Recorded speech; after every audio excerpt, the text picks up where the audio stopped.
The text message that destroyed my marriage had 3 laughing emojis and a photo of me sleeping. "Look at what I'm stuck with," my wife Talia had written to her group chat. "How did I even marry this guy? Thank God for my gym sessions with Colton." Before we dive deeper into this story, I have one small request. Please subscribe, drop a like, comment, and hit that hype button to boost this channel so more people can discover these incredible Reddit stories. My name is Evan Porter, and apparently, I'm the smallest man my wife has ever been with. At least, that's what she tells her friends every chance she gets. I discovered this delightful fact on a Tuesday morning when Talia left her phone unlocked on the kitchen counter. The notification popped up from something called Girls' Night Out, a group chat with her best friends Jenna West and Danielle Pruitt. What I saw made my coffee taste like ash. "Evan's so pathetic," Talia had typed the night before. "Colton could bench press him with one arm, and trust me, everything about Colton is bigger." The responses were worse. Jenna: "Girl, you deserve so much better. When are you dumping the extra weight?" Danny: "I still can't believe you married him. What were you thinking?" But the kicker was Talia's response. "I'm working on my exit strategy. Just need to figure out how to get the house and his savings first. Colton says he'll help me move my stuff when I'm ready." I set the phone down carefully and finished my coffee.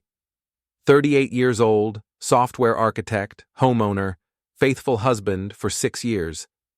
And apparently, I was extra weight being measured for disposal. "Morning, honey," Talia said, breezing into the kitchen in her workout clothes. "I'm hitting the gym early today. Colton's giving me some special training." I bet he was. "Have fun," I said, forcing a smile. "I'll be working late tonight. Big project timeline." She kissed my cheek without really looking at me. "Don't wait up." The front door slammed, and I was alone with the truth. My wife was cheating on me with her personal trainer, planning to divorce me, and had been humiliating me to her friends for God knows how long. Most men would have confronted her immediately, screamed, cried, thrown things. But I've always been the thinking type. And right now, I was thinking about how Talia had made one crucial mistake. She forgot that I'm really, really good with computers. By lunchtime, I had accessed our phone records, cloud storage, and social media accounts. The picture that emerged was worse than I'd imagined. The affair with Colton Brewer had been going on for 4 months.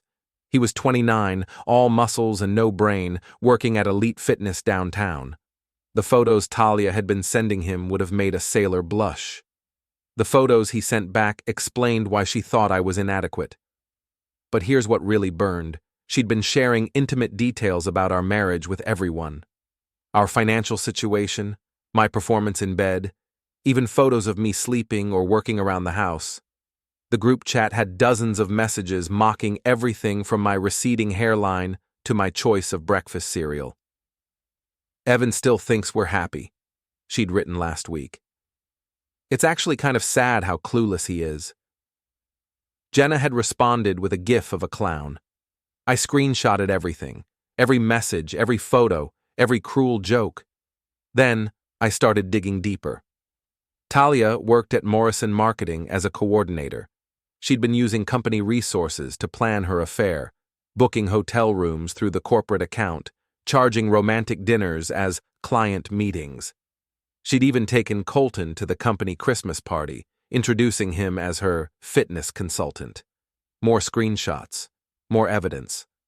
My phone buzzed with a text from Derek Lang, my closest friend at work. "Drinks after the timeline? You look like you need them."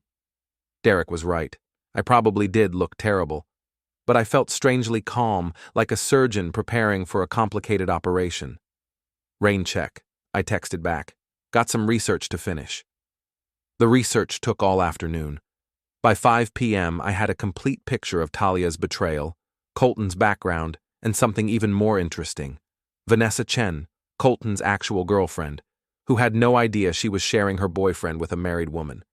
Vanessa's social media was full of happy couple photos with Colton, beach trips, dinner dates, weekend getaways. She seemed nice, genuine. the kind of person who deserved to know the truth. But first, I had some financial housekeeping to do. The house was in my name only. I'd bought it before we married. Our joint checking account had about $8,000. The savings account, also joint, had $32,000. My individual retirement account and investment portfolio were untouchable, but Talia had access to everything else. Time to fix that. I spent the evening moving money, changing passwords, and consulting with my lawyer friend about asset protection. By midnight, Talia's access to our joint finances was effectively neutered, though she wouldn't know it until she tried to use the accounts. She came home at 11:30, claiming she'd been at dinner with the girls after her workout. "How was training?" I asked from the couch. "Exhausting," she said, not meeting my eyes. "Colton really put me through my paces." "I'm sure he did." "I'm beat. Going to bed." She kissed the top of my head and headed upstairs. 5 minutes later, I heard the shower running, washing off the evidence, no doubt. I sat in the dark living room, laptop open, planning my next moves. Talia thought she was playing chess while I played checkers. Time to show her I'd been playing chess all along. The next morning, I did something I hadn't done in months. I went to the gym, not Elite Fitness where Colton worked, but the corporate gym in my office building. I needed to get in shape for what was coming. Derek found me struggling with the bench press around noon. "Since when do you work out?" he asked, spotting me through my pathetic attempt at lifting. "Since I decided to stop being the smallest man in the room," I said, racking the weight. Derek raised an eyebrow. He was one of those naturally athletic guys who made fitness look effortless. "Everything okay at home?" I considered telling him everything. Derek was trustworthy, and I could use an ally. But something held me back. Maybe I wanted to handle this myself, or maybe I was embarrassed about how thoroughly I'd been played. "Just trying to improve myself," I said instead. "Good for you, but start lighter, man. You're going to hurt yourself." That afternoon, I drove past Elite Fitness on my lunch break. Through the big windows, I could see Colton working with a middle-aged woman on the weight machines. He was exactly what I'd expected. Tall, broad-shouldered, with the kind of confident smile that probably made women forget they were married. I parked across the street and watched for 20 minutes. Colton moved from client to client with easy charm, adjusting form, offering encouragement, touching shoulders and arms just a little longer than necessary. A real professional. At 2:30, Talia's car pulled into the parking lot. I slumped down in my seat and watched my wife walk into the gym. She was wearing new workout clothes, a tight sports bra and leggings that left nothing to the imagination. Clothes I'd never seen before, probably bought for Colton's benefit. Through the window, I saw them embrace. Not a professional trainer-client greeting, but a full-body hug that lasted several seconds. Then Colton's hand dropped to Talia's ass, and she giggled like a teenager. My hands clenched the steering wheel. Part of me wanted to march in there and confront them both. Create a scene, throw punches, reclaim my territory like some caveman. But that's not who I am. I'm the guy who thinks things through, who plans ahead, who wins by being smarter instead of stronger. I drove back to work and spent the rest of the day researching Colton Brewer. Social media, employment history, public records, everything I could find. He'd been fired from his last gym for inappropriate conduct with female clients. Before that, he'd worked at a supplement store that had closed after selling fake products. He had a DUI from 2 years ago and was behind on his car payments. Real catch, Talia. You sure know how to pick them. That evening, Talia announced she was going out with Jenna and Danny for drinks. "Girls' night," she said, applying lipstick in the hallway mirror. "Don't wait up." "Have fun," I said. "I'll probably work on some code tonight." She left at 7. By 7:15, I was parked outside Colton's apartment complex. His building was one of those generic complexes with a pool nobody used and a gym that was always broken. I found his car, a black Camaro with a dent in the rear bumper, parked in spot 247. At 7:45, Talia's car pulled up beside it. I took photos with my phone as she got out and walked to the building entrance. More photos as Colton met her at the door, wearing nothing but gym shorts and a tank top. They kissed right there in the doorway, where anyone could see. More evidence for the collection. I went home and waited. Talia returned at midnight, smelling like wine and closeness, claiming the girls had gotten a little too crazy at the bar. "You know how Jenna gets when she drinks," she said, stumbling slightly as she kicked off her heels. I nodded sympathetically. "Wild night, huh?" "You have no idea." She was right about that, but I was starting to get one. Friday morning brought a breakthrough I hadn't expected. Talia left her phone charging in the bedroom while she showered, and it buzzed with a notification from the group chat. I couldn't resist. Jenna had sent a message at 11:47 p.m. "Girl, you are glowing today. Colton must be treating you right." Talia's response, sent just 20 minutes ago. "He's incredible. I can't believe I wasted 6 years with Evan. It's like comparing a sports car to a bicycle." Danny, "When are you going to dump him? This is getting ridiculous." Talia, "Soon. I'm documenting everything for the divorce. His boring routine, his lack of ambition, his pathetic attempts at romance. My lawyer says it'll help with the settlement. She was building a case against me, painting me as an inadequate husband to justify taking half of everything I'd worked for." Jenna, "What about the house?" Talia, "That's the tricky part. It's in his name, but I've been making improvements and payments too. Plus, I can claim emotional distress from his neglect." Danny, "You're so smart. Evan has no idea what's coming." Talia, "He's completely clueless. Yesterday he asked if I wanted to go to that Italian place for our anniversary next month. I almost laughed in his face." Our anniversary. I'd been planning to surprise her with a weekend trip to Napa Valley. The reservations were already made, but the worst was yet to come. Jenna, "Send us another pic of him looking pathetic. Those are hilarious." What followed was a photo I didn't remember being taken. Me at my computer, hunched over in my pajamas, hair messy, completely absorbed in work. The caption read, "My husband, the art-active beast, not." The responses were brutal. Laughing emojis, comments about my appearance, jokes about my weight and hairline. These women I'd cooked dinner for, hosted at my house, bought Christmas gifts for, they were treating me like a punchline. The shower was still running. I scrolled further back in the chat, finding months of similar messages. Photos of me sleeping, eating, watching TV, screenshots of sweet texts I'd sent Talia, shared so they could mock my romantic efforts. "Look what Evan wrote me today," from 3 weeks ago. "Can't wait to see your beautiful smile tonight." I think I threw up a little. Jenna, "How do you even sleep next to him?" Talia, "I pretend he's Colton. It helps." I set the phone down before I threw it against the wall. The shower had stopped running. I heard Talia humming in the bathroom, probably thinking about her muscular boyfriend while she dried off. My hands were shaking. Not from sadness or heartbreak. I was past that now.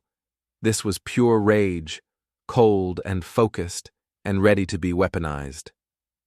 Talia emerged from the bathroom in her robe, hair wrapped in a towel.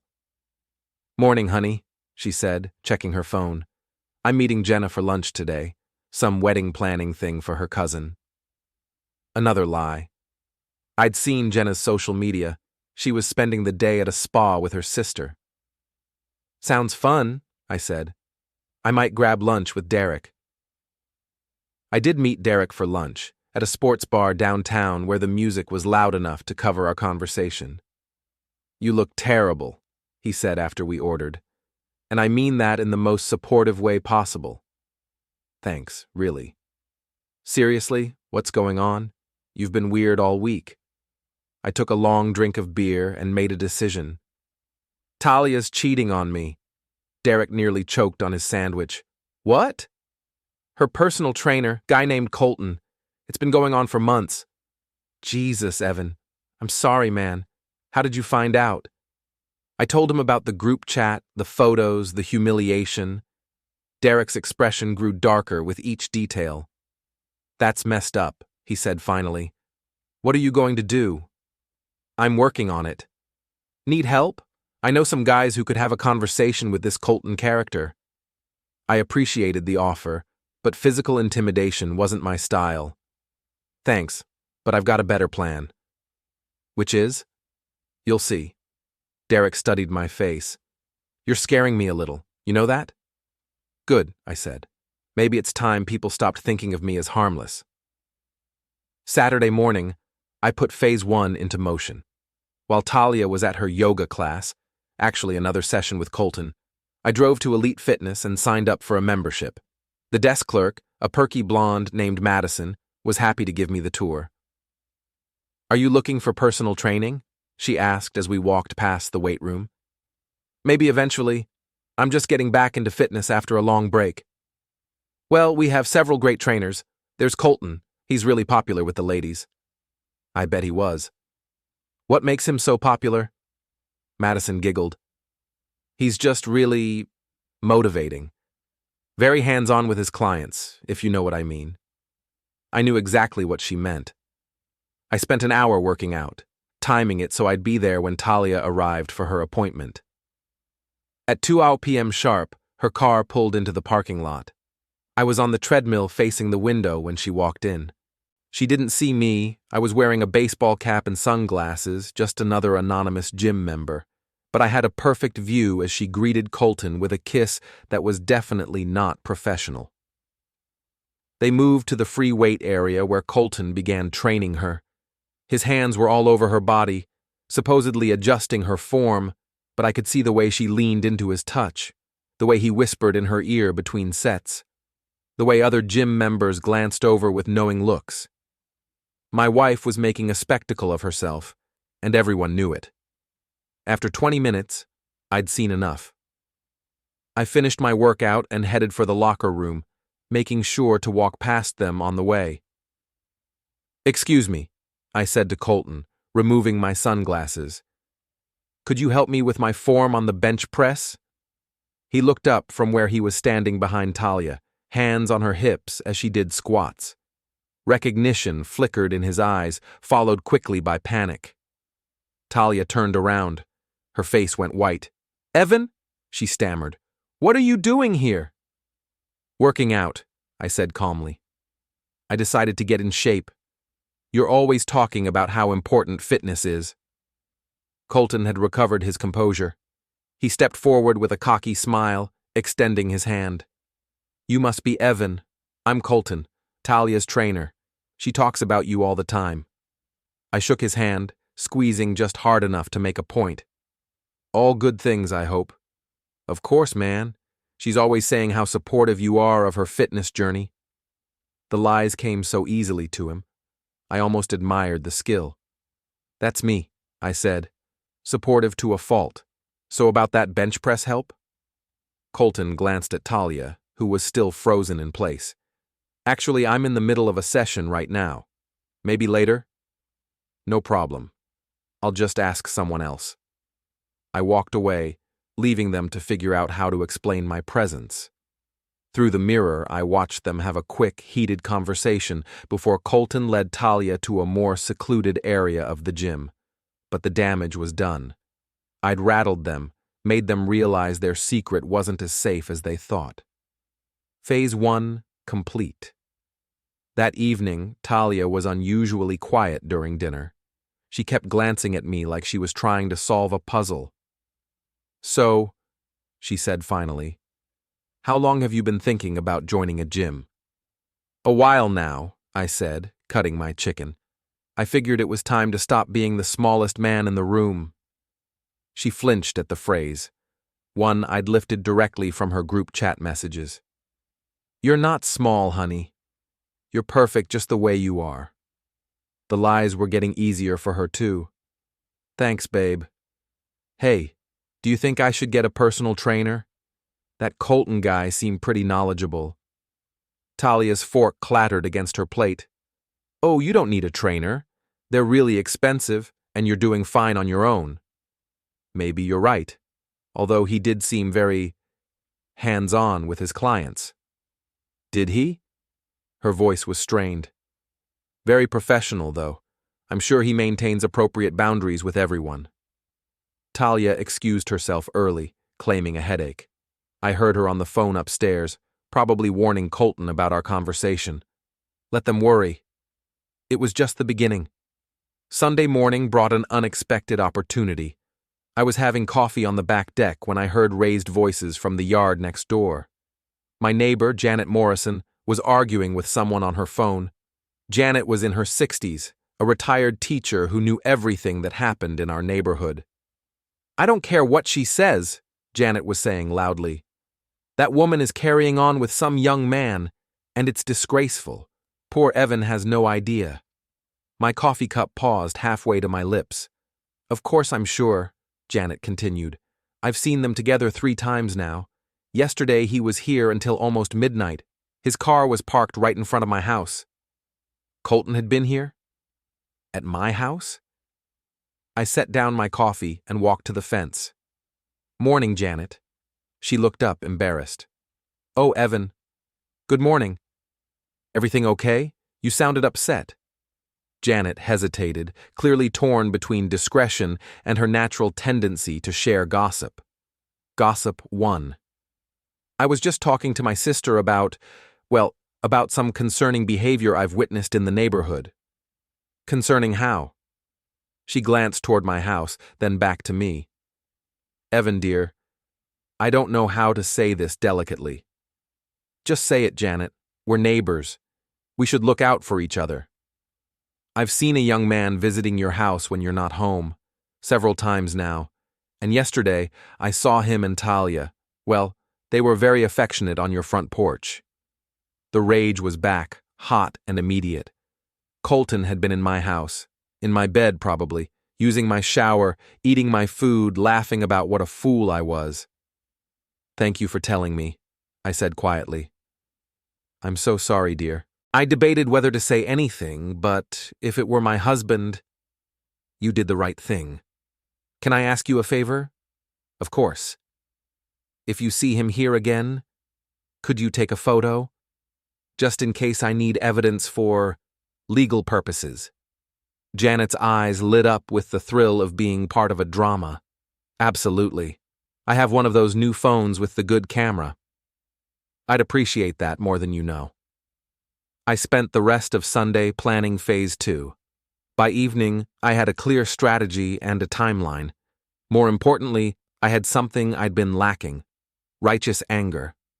Talia had violated our home, the one space that should have been sacred. She'd brought her lover into our bed, probably while I was at work earning the money that paid for everything they enjoyed. That night, she announced another girls' night out. Jenna's having relationship problems, she said, applying makeup in the bedroom mirror. She needs some support. That's sweet of you to be there for her. I try to be a good friend. A good friend, right. After she left, I did something I'd never done before. I searched our bedroom for evidence. In her nightstand drawer, under some old magazines, I found a box of condoms. We'd stopped using condoms 3 years ago when she went on birth control. In her jewelry box, behind her grandmother's pearls, I found a key I didn't recognize. Probably to Colton's apartment. But the real treasure was in her closet, in a shoebox behind her winter boots. A collection of photos, not digital, but actual printed pictures. Colton at the beach, Colton at a restaurant, Colton in what looked like a hotel room. And at the bottom of the box, a handwritten note. T, can't wait until we don't have to sneak around anymore. Soon you'll be free, and we can start our real life together. Love, C. Our real life together. Like our 6 years of marriage had been some kind of dress rehearsal. I photographed everything with my phone, then carefully put it all back exactly as I'd found it. Talia thought she was being clever, but she'd left a trail of evidence that would make a detective weep with joy. My phone buzzed with a text from Derek. How are you holding up? Better than expected, I typed back. Tomorrow's going to be interesting. Need backup? Not yet, but stay close to your phone. I spent the rest of the evening preparing for what was coming. By the time Talia stumbled home at 1 a.m., smelling like wine and guilt, I was ready for war. Monday morning, I called in sick to work. Talia left for her job at Morrison Marketing at 8:30, kissing my forehead and telling me to get some rest. "I'll probably work late tonight," she said. "Big presentation tomorrow." Another lie. I'd checked her work calendar online. No presentations scheduled for the rest of the week. At 10 a.m., I drove to Vanessa Chen's apartment. I'd found her address through social media and public records. She lived in a nice complex across town, the kind of place a successful young professional would choose. I sat in my car for 20 minutes, rehearsing what I'd say. Vanessa deserved to know the truth, but I had to be careful how I presented it. Too aggressive, and she'd think I was crazy. Too subtle, and she might not believe me. At 10:30, she emerged from her building, heading for a blue Honda Civic.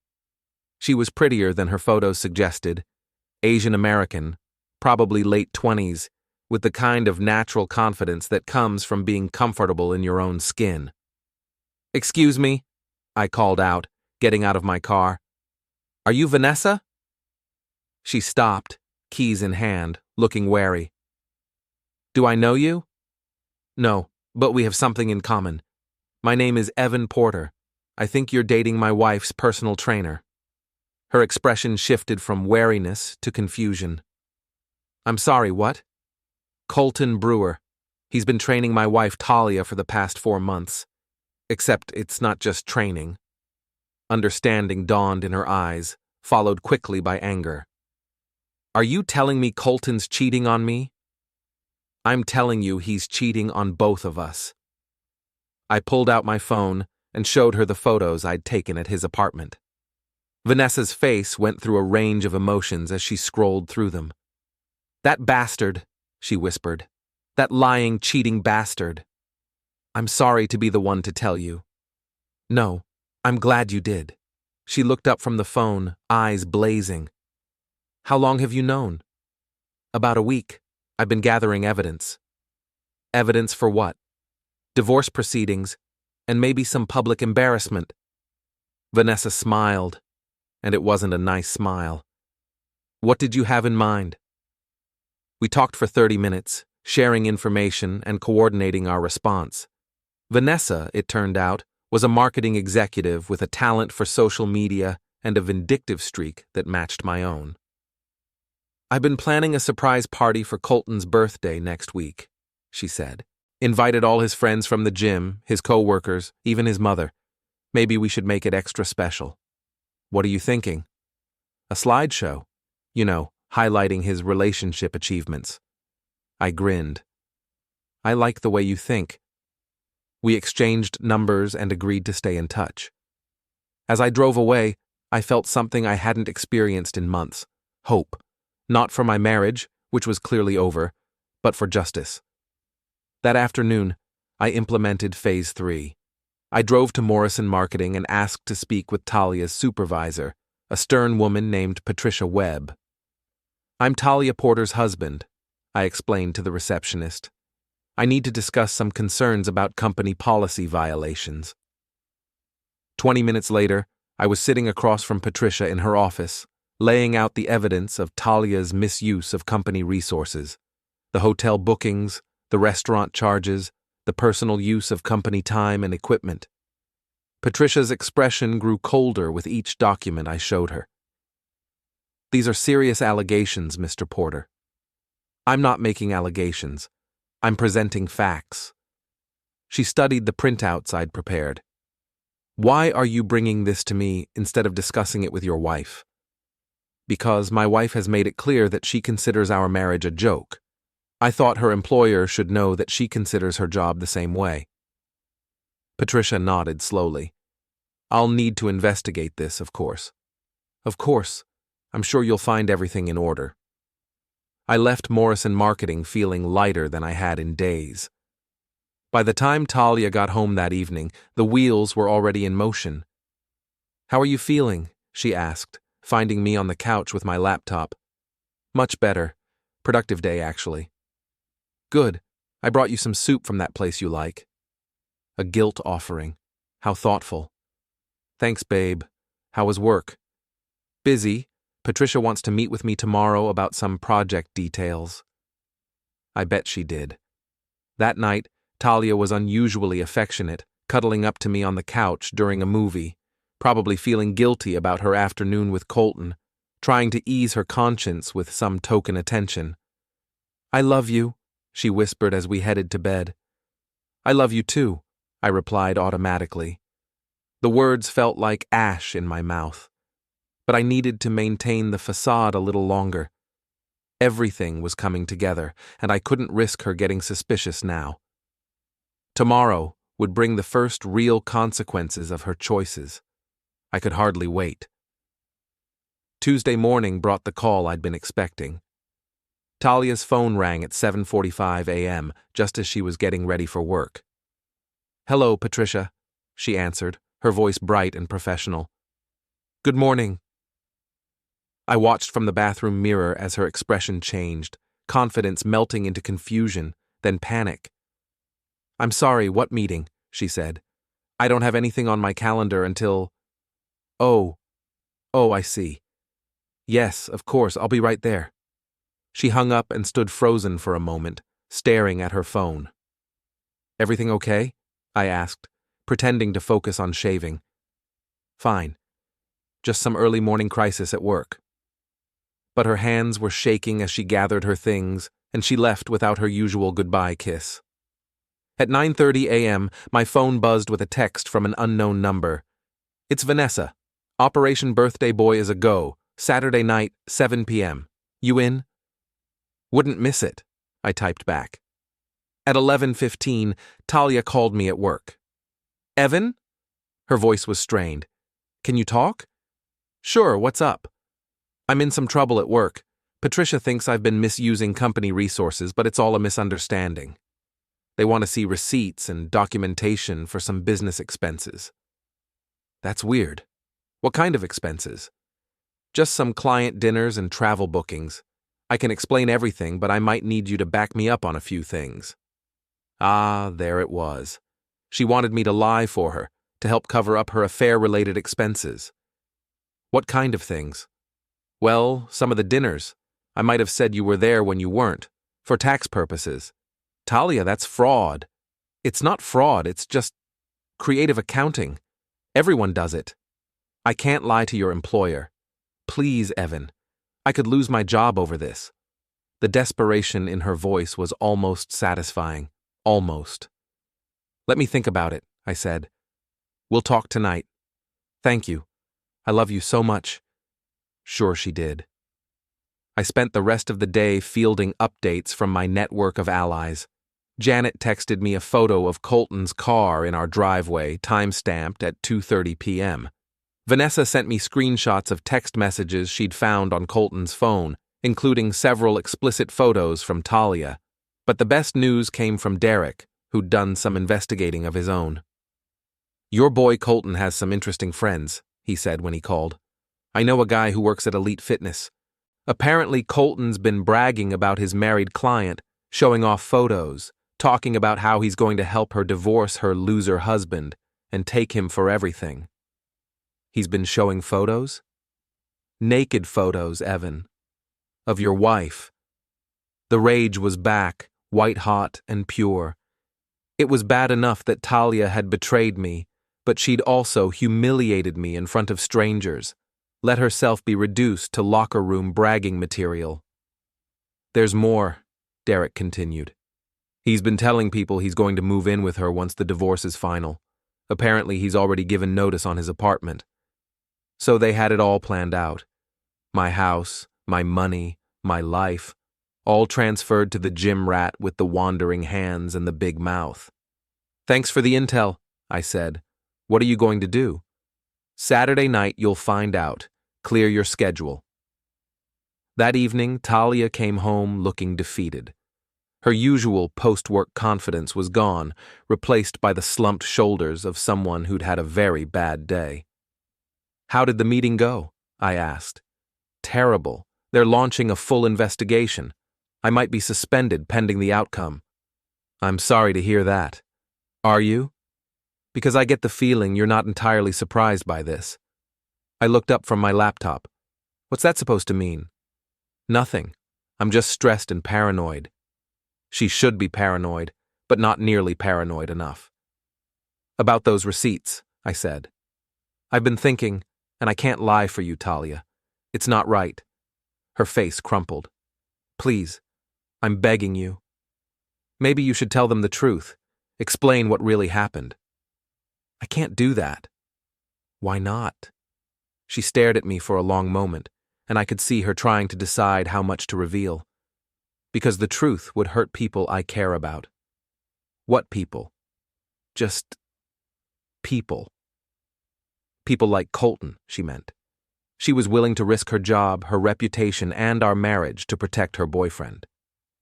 I'm going to bed, she said finally. This conversation is over. But it wasn't over. It was just beginning. Wednesday and Thursday passed in a blur of preparation. Vanessa and I coordinated our Saturday night surprise while Talia grew increasingly desperate about her work situation. She'd been suspended pending the investigation, which gave her more time to spend with Colton. Janet dutifully documented each visit with photos and timestamps. By Friday, I had enough evidence to wallpaper our bedroom. Friday evening, Talia made one last attempt to save herself. I've been thinking about us, she said over dinner. About our marriage. Oh? I know I haven't been the best wife lately. I've been distracted, distant. But I want to work on things. What brought this on?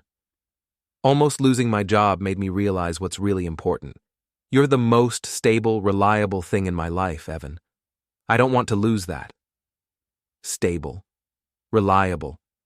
The kind of words you'd use to describe a good insurance policy. That's sweet of you to say. I mean it. Maybe we should go away for a weekend, reconnect, remember why we fell in love. That sounds nice. When were you thinking? Next weekend? I could book us something romantic. Next weekend, when Colton would be wondering why his girlfriend and his sugar mama had both disappeared from his life.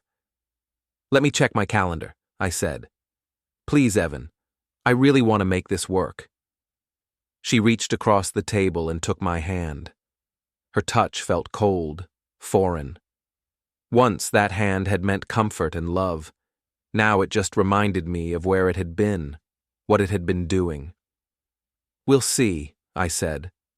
That night, she tried to seduce me for the first time in months, wearing the lingerie I'd bought her for Christmas, touching me the way she used to, whispering about how much she'd missed being close. It was a performance, and not a very convincing one. Every kiss felt calculated, every caress designed to manipulate. She was trying to rebuild my trust so she could destroy me more effectively later. I played along, let her think her plan was working. But inside, I was counting down the hours until Saturday night. Saturday afternoon, I told Talia I was going out with Derek to watch the game. Have fun, she said, already texting someone. Probably Colton, making plans for their own evening. Instead of meeting Derek, I drove to Vanessa's apartment to make final preparations for the party. Everything's ready, she said, showing me the slideshow she'd prepared. Photos of Colton with me, photos of him with your wife, photos of him with at least 2 other women I found on his social media. Jesus, how many people is he seeing? Apparently, commitment isn't his strong suit. But don't worry. After tonight, he won't have that problem anymore. We loaded the presentation onto her laptop and drove to the community center where Colton's party was being held. Vanessa had rented the space weeks ago, back when she still thought she was celebrating her boyfriend's birthday instead of ending his social life. The guests started arriving at 7. Colton's friends from the gym, his co-workers, his family members. About 30 people total, all expecting a normal birthday celebration. Colton arrived at 7:30, looking confused when he saw me standing next to Vanessa. Babe, he said to Vanessa. Who's this guy? This is Evan, she said sweetly. Talia's husband. You remember Talia, don't you? The color drained from his face. Vanessa, I can explain. Oh, you don't need to explain anything. We have a wonderful presentation that explains everything. She gestured to the large screen at the front of the room, where the first slide was already displayed. Colton's relationship achievements. "What the hell is this?" Colton demanded. "Your birthday surprise," I said. "We thought everyone should know what a special guy you are." Vanessa clicked to the next slide, which showed a photo of Colton and her at the beach, labeled Girlfriend Number 1, Vanessa, 2 years together. The room fell silent as people realized this wasn't a typical birthday slideshow. The next slide showed Colton with Talia at a restaurant. Girlfriend Number 2, Talia, married woman, 4 months of affair. Gasps and murmurs rippled through the crowd. Colton's mother, a stern-looking woman in her 60s, stood up from her chair. "Colton James Brewer," she said in a voice that could cut glass. "What is the meaning of this?" But we weren't done. The next slides showed Colton with other women, screenshots of his dating app profiles, and text messages where he bragged about his conquests. The final slide was a group photo. All of Colton's current girlfriends, none of whom knew about the others. The room erupted. Colton's friends were laughing and jeering. His mother was yelling. Vanessa was crying, not from sadness, but from the cathartic release of public revenge. And Colton was standing in the middle of it all, looking like he wanted to disappear into the floor. "This is insane!" he shouted over the noise. "You people are crazy!" "Crazy?" I stepped forward, and the room quieted slightly. "You've been sleeping with my wife for 4 months, planning to steal my house and my money, and we're the crazy ones? I never. You told your gym buddies you were going to help her divorce me and take me for everything. You showed them naked pictures of her. You moved into my house while I was at work." The crowd was riveted now, watching the drama unfold like a soap opera come to life. "You want to be the big man, Colton? You want to take everything I have? Here's your chance." I spread my arms wide. "Take it, right here, right now, in front of everyone." He looked around the room at the faces staring back at him. His friends, his family, his co-workers, all seeing him for what he really was. "Screw this," he muttered, pushing toward the exit. "Screw all of you." But his path was blocked by a group of his gym buddies who were not happy about being associated with his behavior. "Hold up, Colton," one of them said. "We want to hear more about these naked pictures." What happened next wasn't violence exactly, more like aggressive peer pressure applied with physical enthusiasm. By the time it was over, Colton's shirt was torn, his nose was bleeding, and his dignity was in tatters. He finally made it to the exit, but not before Vanessa got the last word. "Happy birthday, asshole," she called after him. "Hope it was everything you deserved." The crowd burst into applause. I got home at 10 p.m. to find Talia pacing the living room like a caged animal. "Where have you been?" she demanded. "I've been calling you for hours." "I told you, watching the game with Derek. What's wrong?" Colton called me. He was hysterical, talking about some party, saying you and his girlfriend ambushed him. "What the hell is going on, Evan?" I sat down on the couch and looked at my wife. Really looked at her. She was beautiful. I'd give her that. Even in her panic, even knowing what I knew about her, she was still the woman I'd fallen in love with 6 years ago. But love wasn't enough anymore. Maybe it had never been enough. "Sit down, Talia." "I don't want to sit down. I want you to explain what you did to Colton." I said sit down. Something in my voice must have gotten through to her, because she perched on the edge of the armchair across from me. "I know about the affair," I said quietly. The words hung in the air between us. Talia's face went through a series of expressions: surprise, denial, calculation, and finally, resignation. "How long have you known?" "About a week. I've seen the group chat, Talia. The photos, the jokes, the plans to divorce me and take my money." She closed her eyes. "It's not what you think. It's exactly what I think. You've been cheating on me with a gym trainer, humiliating me to your friends, and planning to destroy my life so you can start over with a guy who's been sleeping with half the women in this city. He loves me. He loves your plan to give him my house and my savings account. Did you know he's been showing naked pictures of you to his gym buddies? bragging about the married woman he's going to move in with. Her face crumpled. That's not true. It's all true, Talia. Every word. Your boyfriend is a con artist, and you're just another mark. Stop calling him my boyfriend. What should I call him? Your future ex-husband? She started crying then, big, ugly sobs that shook her whole body. Once, that would have broken my heart. Now it just felt like justice. I'm sorry, she gasped between sobs. I'm so sorry, Evan. I never meant for it to go this far. How far did you mean for it to go? I don't know, I felt invisible, like I didn't matter to you anymore. So you decided to matter to someone else. It wasn't supposed to be serious. It was just supposed to make me feel attractive again. And the group chat?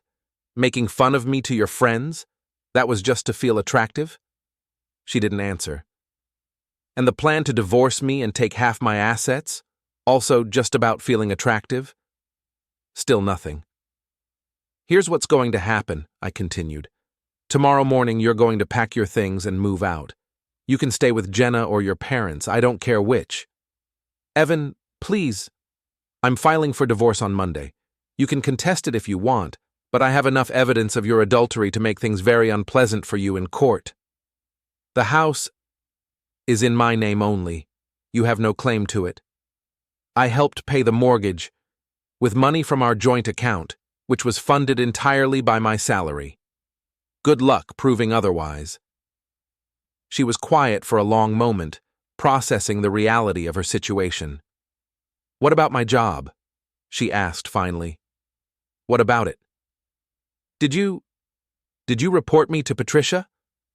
I provided them with evidence of policy violations. What they do with that information is up to them. You destroyed my life. I didn't destroy anything, Talia. I just stopped pretending I couldn't see what you were doing. She stood up slowly, wiping her eyes. I never wanted to hurt you. Yes, you did. You wanted to hurt me so badly that you documented it, shared it with your friends, and planned to hurt me even more. The only thing you didn't want was to get caught. That's not true. Get out. This is my house, too. Get out, or I'll call the police and have you removed for trespassing. She stared at me for a long moment, maybe seeing me clearly for the first time in years. Not the pushover she'd married, not the doormat she'd been wiping her feet on, but someone who'd finally decided to fight back. Fine, she said. I'll get my things. You have 1 hour. She went upstairs, and I heard her moving around, opening drawers and closets. While she packed, I sat in the living room and thought about the future. For the first time in months, it looked bright. An hour later, Talia came downstairs with 2 suitcases and a bag of personal items. I'll need to come back for the rest of my things. Call first. I'll leave them on the porch. She paused at the door. I did love you, you know. I still do. No, you don't. You love the idea of me, the security I represent, but you don't love me. How can you say that? Because if you loved me, you never would have made me a joke. She left without another word. I watched from the window as she loaded her car and drove away, probably heading to Jenna's house to spin some story about my unreasonable behavior. Let her. Everyone who mattered already knew the truth. I poured myself a drink and sat on the couch, enjoying the silence. My phone buzzed with a text from Derek. How did it go? Better than expected, I typed back. The smallest man in the room just got a lot bigger. The divorce was finalized on a Tuesday morning in March. Talia didn't contest it.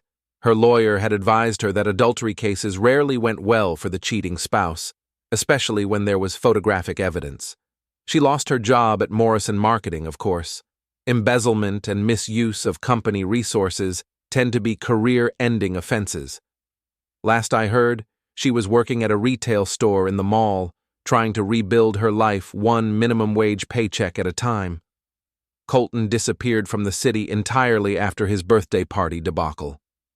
Vanessa heard through mutual friends that he'd moved back in with his mother in Ohio, where he was working at a sporting goods store and keeping a much lower profile. Jenna and Danny stopped speaking to me after the divorce, which was fine by me. They'd shown their true colors in the group chat, and I had no interest in maintaining fake friendships with people who'd participated in my humiliation. The house felt bigger without Talia's presence, but not empty. I'd started dating again, nothing serious yet, but it was nice to spend time with women who actually enjoyed my company instead of enduring it. Derek had been promoted to senior developer, and we'd started a side consulting business that was doing surprisingly well. Turns out, being underestimated by people can be a significant advantage in negotiations. Janet Morrison remained my most reliable source of neighborhood gossip, though she seemed disappointed that my life had become so boring since the divorce. No more mysterious visitors, no more dramatic confrontations, just a quiet, productive existence that suited me perfectly. On a warm Saturday in April, I was working in my garden when a car pulled up in front of the house. I looked up to see Talia getting out of an older Honda Civic, looking nervous and uncertain. "Hi, Evan," she said, approaching the fence cautiously. "Talia, what can I do for you?" "I was in the neighborhood and thought I'd stop by. See how you're doing." "I'm doing well. You?" "Getting by, learning to live within my means." She looked older, tired. The confident woman who'd once mocked me to her friends had been replaced by someone who'd learned that actions have consequences. "I wanted to apologize," she continued. "Really apologize, not the fake sorry I gave you that night. What I did was unforgivable, and I know that now." "Okay. I also wanted to thank you." That surprised me. "For what?" "For not destroying me completely. You could have posted those group chat screenshots online, could have made sure everyone in town knew what I'd done, but you didn't." She was right. I'd considered it, but ultimately decided that private revenge was more satisfying than public humiliation. "I'm not a vindictive person, Talia." "Yes, you are, but you're also fair, and I deserved everything I got." We stood there for a moment, two people who'd once promised to love each other forever, now separated by more than just a fence. "I should go," she said finally. "I just wanted you to know that I understand now. What I lost, what I threw away. You were a good husband, and I was too stupid to appreciate it. Take care of yourself, Talia." "You too." She got back in her car and drove away. I watched until she disappeared around the corner, then went back to my gardening. That evening, I had dinner with a woman named Sarah, whom I'd met at a coffee shop downtown. She was a teacher, divorced, with a great sense of humor and no interest in playing games. We talked for 3 hours about books and travel and the challenges of starting over in your 40s. "You're not what I expected," she said, as we walked to our cars. "What did you expect?" "I don't know. Most divorced guys I meet are either bitter or desperate. You seem content." "I am content." "That's attractive in a man." I smiled. "So I've been told." As I drove home, I thought about the journey that had brought me here. 6 months ago, I'd been the smallest man in every room, the butt of jokes I didn't even know were being told. Tonight, I felt like I could take on the world. Sometimes the best revenge isn't getting even. Sometimes it's just getting better. And sometimes, if you're very lucky, it's both.